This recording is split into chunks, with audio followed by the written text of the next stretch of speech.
Hello everyone, स्वागत है आप सभी का हमारे इस चैनल पर। दोस्तों, आज मैं एक ऐसी हॉलीवुड मूवी का एक्सप्लेन करने वाला हूं जिसमें रॉकी नाम का एक नौजवान फाइटर अपने आप को काबिल साबित करने के लिए बहुत ही खतरनाक फाइट करता है। तो दोस्तों, आइए देखते हैं इस इंस्पायरिंग वीडियो को।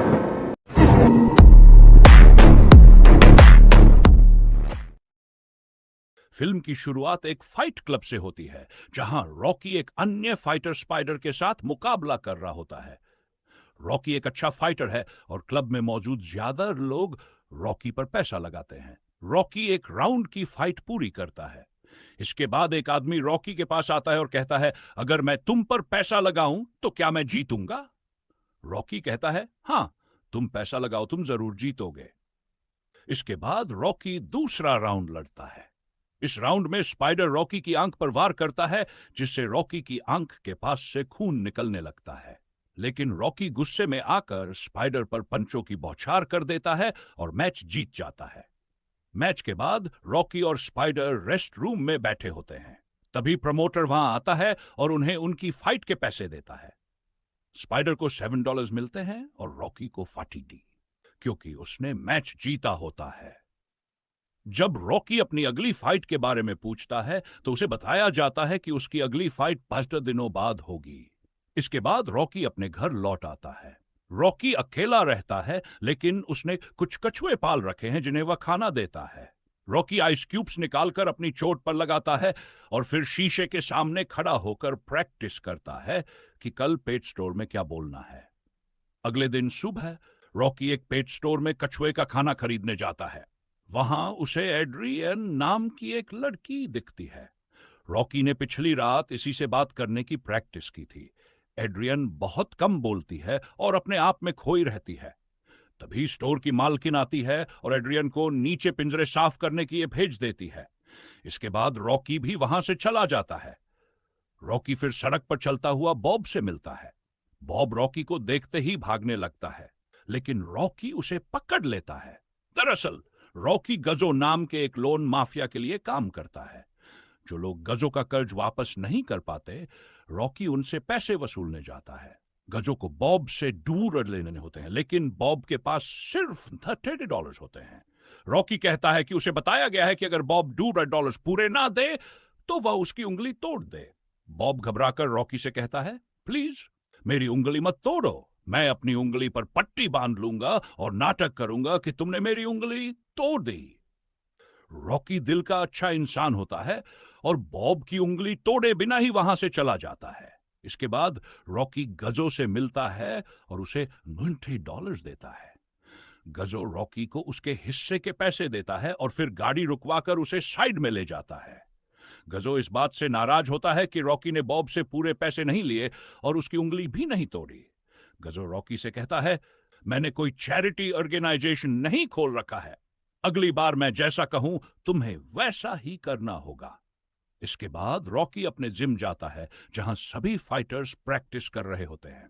रॉकी अपने लॉकर के पास जाता है तो देखता है कि उसका सामान बाहर फेंक दिया गया है और उसका लॉकर किसी और को दे दिया गया है। रॉकी जिम के कोच मिक्की के पास जाकर पूछता है, मेरा लॉकर किसी और को क्यों दिया गया है? मैं पिछले 6 साल से यहां आ रहा हूं। मिक्की उसकी काफी बेइज्जती करता है और कहता है, मैंने ये लॉकर एक अच्छे फाइटर को दिया है। रॉकी कहता है, मैं भी एक अच्छा फाइटर हूं, कल ही मैंने एक फाइट जीती है। मिक्की और ज्यादा उसकी बेइज्जती करता है और कहता है, जिसे तुमने फाइट जीती वह तो बस एक चोर था। अपमानित होकर रॉकी वहां से चला जाता है और एड्रियन से मिलने पहुंचता है। वह एड्रियन को बताता है कि उसके साथ दिन भर में क्या क्या हुआ। वह यह भी बताता है कि उसका लॉकर भी उससे छीन लिया गया। एड्रियन चुपचाप सब कुछ सुनती रहती है, लेकिन कोई जवाब नहीं देती।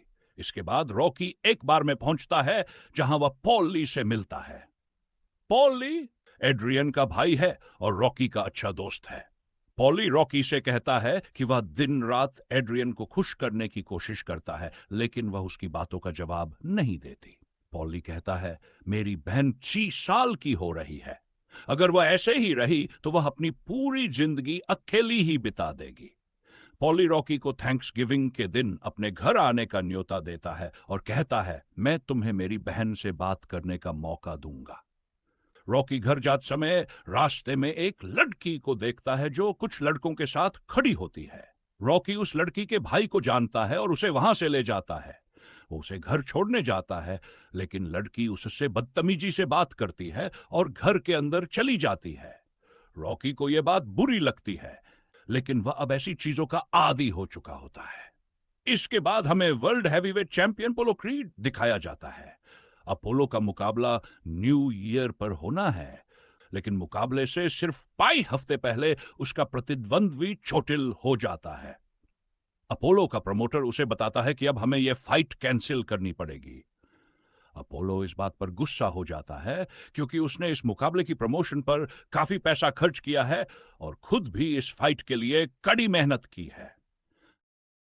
अपोलो कहता है, किसी और फाइटर से बात करो, मैं किसी से भी लड़ने को तैयार हूं। प्रमोटर कहता है कि उसने पहले ही बात कर ली है और सभी मैनेजर्स का कहना है कि 5 हफ्तों में कुछ भी संभव नहीं हो सकता।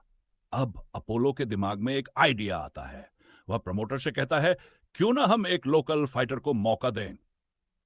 अपोलो कहता है कि जब लोग ये जानेंगे कि world heavyweight champion Apollo creed एक लोकल और अनजाने फाइटर से लड़ रहा है, तो लोगों की रुचि इसमें बढ़ जाएगी, जिससे हमें फायदा होगा। प्रमोटर को यह आइडिया बहुत पसंद आता है।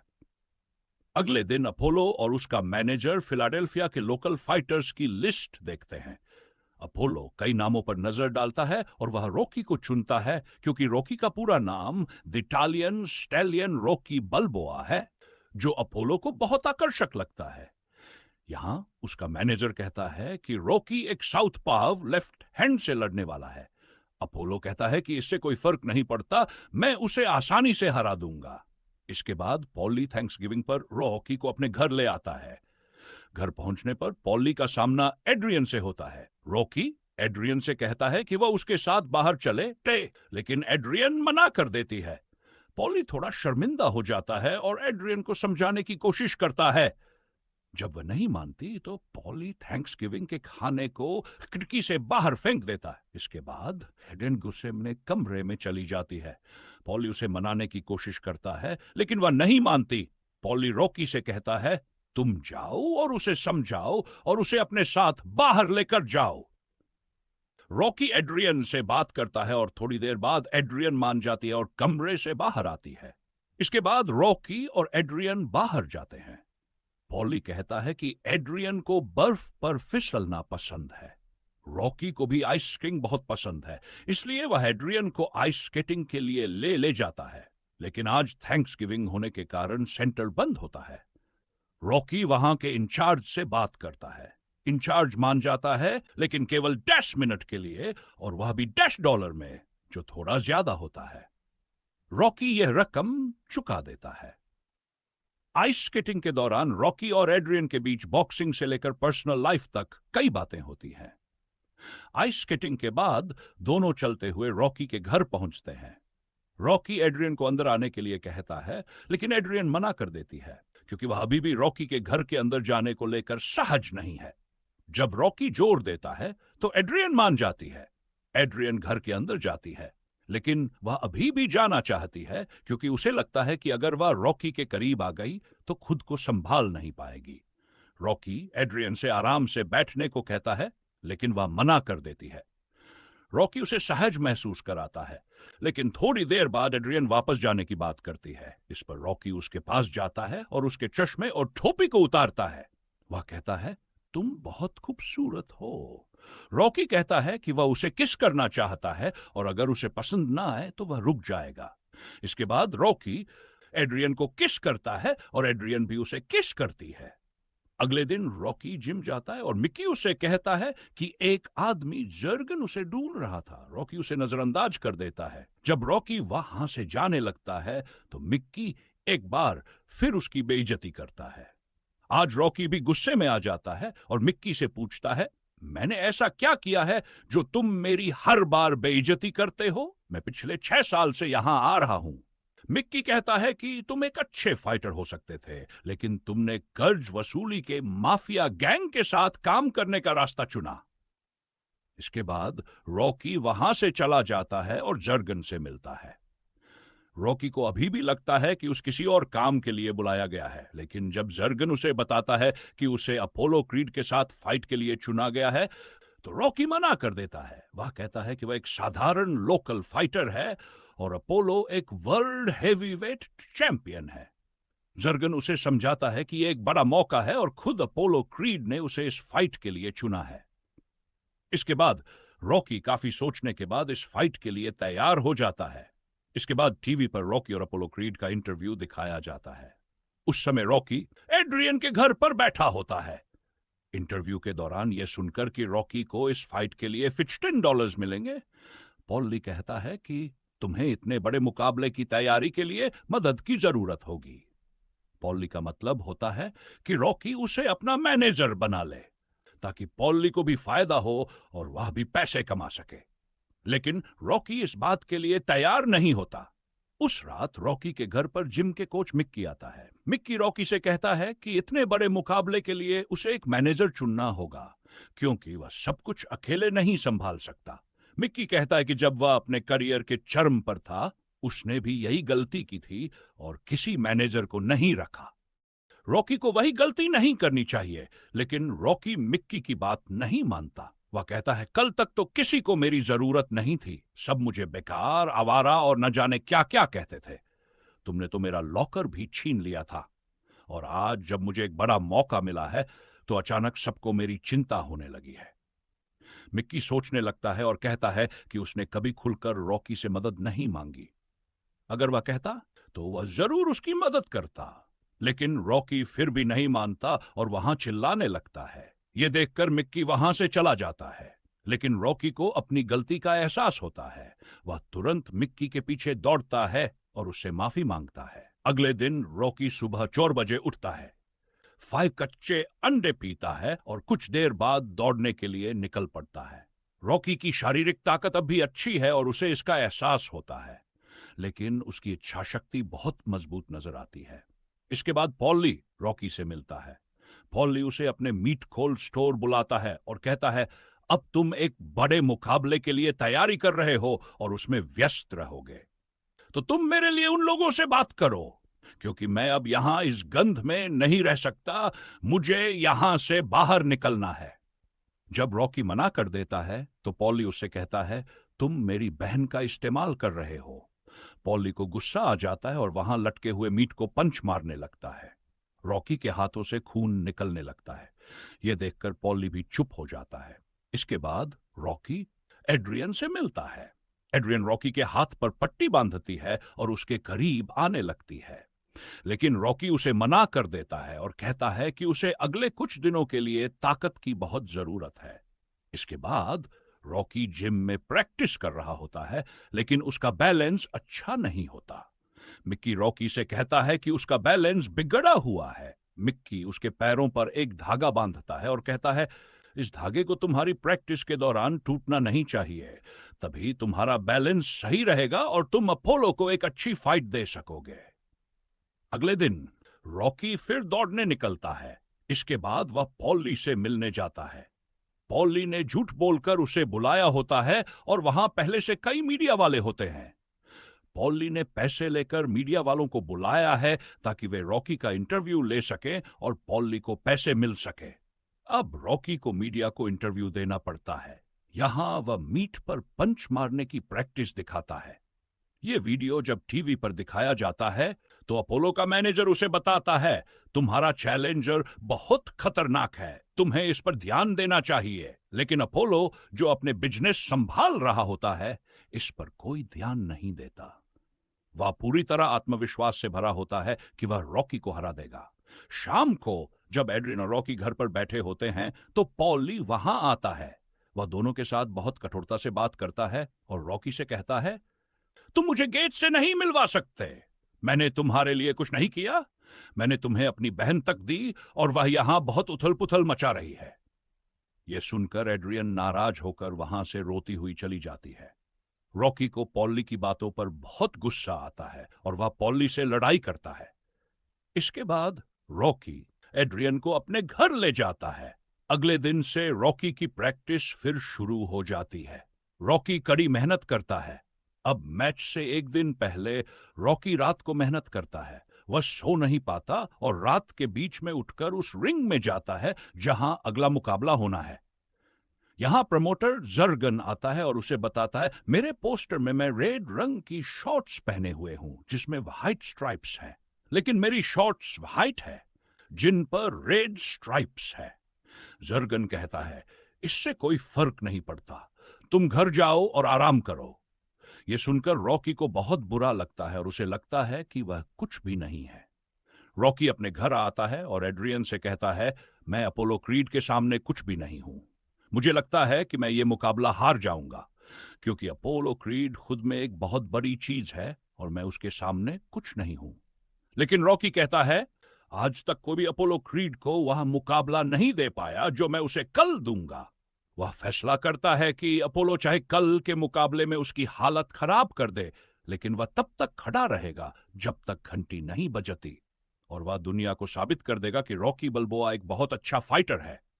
अगले दिन मुकाबले से पहले रॉकी एड्रियन से मिलता है और उससे कहता है, मुकाबले का नतीजा चाहे जो भी हो, तुम मेरे साथ रहना।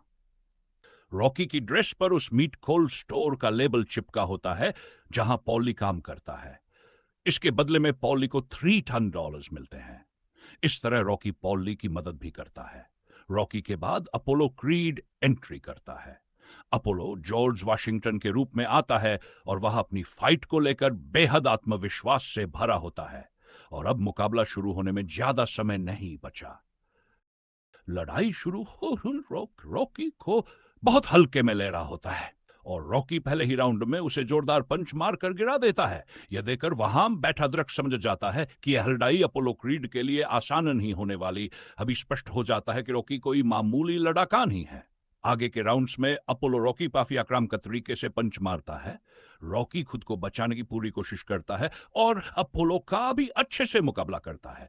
जल्द ही लड़ाई 7वें राउंड तक पहुंच जाती है और फिर यह 6वें राउंड तक खिंच जाती है। दोनों ही खिलाड़ी बेहद थक चुके हैं, लेकिन अब अपोलो रॉकी पर भारी पड़ता है और रॉकी को गिरा देता है। मिक्की रॉकी की हालत देखकर उससे कहता है कि वह हार मान ले और इस लड़ाई को छोड़ दे क्योंकि रॉकी को बहुत चोट लगी है। लेकिन रॉकी मिक्की की बात नहीं मानता और दोबारा उठकर खड़ा हो जाता है। अपोलो, जो रेफरी के 8 तक गिनने पर अपनी जीत का जश्न मना रहा होता है, रॉकी को दोबारा खड़ा होते देखकर थोड़ा घबरा जाता है। इस राउंड में रॉकी अपोलो की पसलियों पर वार करता है और उसे काफी नुकसान पहुंचाता है। जल्द ही यह राउंड भी खत्म हो जाता है। अपोलो का मैनेजर उससे कहता है, तुम्हारी पसलियां टूट चुकी है, मैं ये मैच यही रोक देता हूं। लेकिन अपोलो मना कर देता है। दूसरी तरफ रॉकी की आंख बहुत बुरी तरह सूज चुकी है और उसे कुछ दिखाई नहीं दे रहा, लेकिन वह फिर भी लड़ना चाहता है। रॉकी की आंख पर चाकू से कट लगाया जाता है ताकि जमा हुआ खून बाहर आ सके और उसे दिखाई देने लगे। अब दोनों फाइनल राउंड में हैं क्योंकि एक मुकाबले में अधिकतम पेंडे राउंड ही हो सकते हैं। इस राउंड में क्रीड रॉकी के चेहरे पर जोरदार पंच मारता है जिससे रॉकी लड़खड़ा जाता है, लेकिन उसका हौसला बरकरार रहता है। रॉकी फिर से अपोलो की पसलियों पर हमला करता है। लड़ाई इसी तरह चलती रहती है और उनका आखिरी राउंड भी पूरा हो जाता है। न तो रॉकी हारता है और न ही अपोलो। यह मुकाबला टाई हो जाता है। दोनों एक दूसरे को पकड़े हुए होते हैं और अभी भी लड़ना चाहते हैं, लेकिन लोग आकर उन्हें अलग कर देते हैं। यहां रॉकी बार बार एड्रियन को पुकारता रहता है। इस बीच जज अपोलो को इस मुकाबले का विजेता घोषित कर देते हैं, लेकिन रॉकी को इस बात की परवाह नहीं होती। उसके लिए जीत या हार अब इतनी महत्वपूर्ण नहीं है। उसने अपोलो के खिलाफ एक बड़े मुकाबले में लड़कर यह साबित कर दिया है कि वह एक बेकार आवारा नहीं है। रॉकी को बस एक अच्छा मौका चाहिए था और आज उसे वह मौका मिल गया। एड्रियन वहां आती है और रॉकी से मिलती है। दोनों एक दूसरे को गले लगाते हैं और इसी के साथ इस फिल्म की कहानी यहीं खत्म होती है। दोस्तों, अगर वीडियो पसंद आई हो तो इसे लाइक अवश्य करें और चैनल को सब्सक्राइब करके रखें इसी तरह किसी अन्य मूवी के एक्सप्लेनेशन के लिए। तब तक के लिए धन्यवाद।